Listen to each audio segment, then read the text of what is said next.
Aujourd'hui, j'aimerais vous proposer de comparer la violence à une pandémie. On se rappelle tous évidemment du Covid. En 2020, ça a été une pandémie mondiale, 2020-2021, avec des conséquences dramatiques, sans parler de toutes les séquelles que cette pandémie a eues sur des milliers de personnes qui en souffrent encore aujourd'hui. La violence est aussi considérée comme une pandémie. Alors, évidemment, ce n'est pas une pandémie de maladie, c'est une pandémie sociale. Pourquoi est-ce que ce comparatif est utile et est important?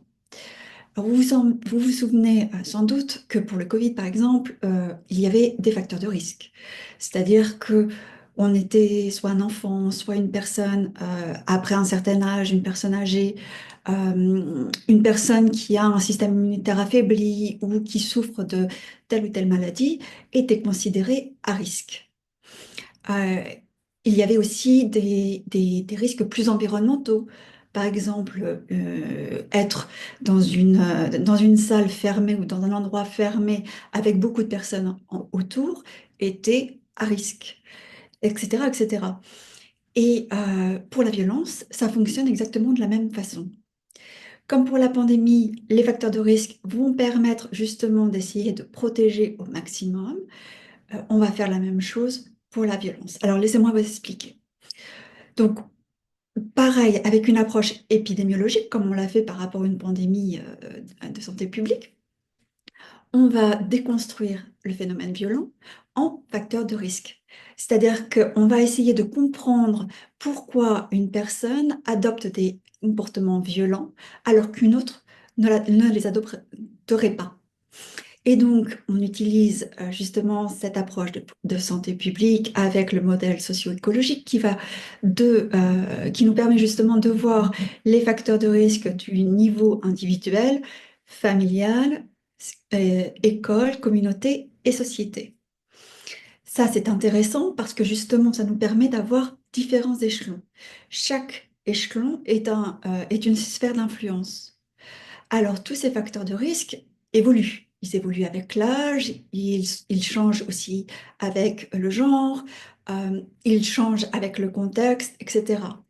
Avec l'âge, avec le temps, on le comprend très bien. Un enfant, par exemple, de 3 ans, va être influencé par ses parents de façon disproportionnée et parfois de façon exclusive. Alors qu'un adolescent ou une adolescente de 16-17 ans va avoir voilà, l'influence la plus importante dans sa vie sera non ses parents, mais ses pères, ses amis, etc. Et on sait très bien que les adolescents, justement, définissent leur identité en fonction de leur père, de leur entourage amical.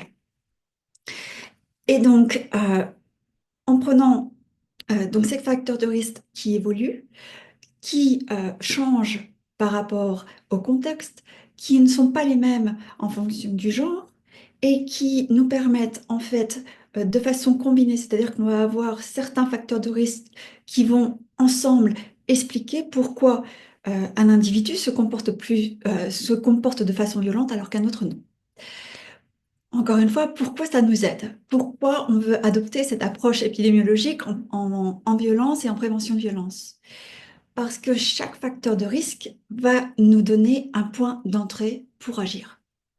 Donc, en politique publique et en prévention de violence, ce que l'on fait, c'est avoir des activités, des interventions qui vont avoir pour objectif de diminuer les facteurs de risque ou au contraire d'augmenter les facteurs protecteurs, sachant qu'il y a toujours un pendant positif, un pendant négatif. D'ailleurs, on sait que se focaliser sur les facteurs protecteurs est plus efficace que de réduire les facteurs de risque. Et donc, comme c'est une combinaison, il va falloir plusieurs interventions dans un contexte spécifique, justement pour pouvoir faire que la violence diminue.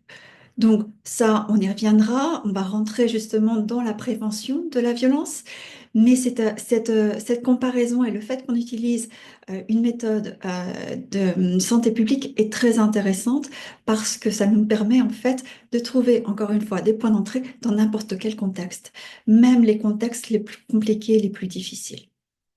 Donc, on va continuer sur cette réflexion en fait et cette méthodologie du modèle socio-écologique dans les prochaines vidéos. Je vous remercie, je vous dis à bientôt.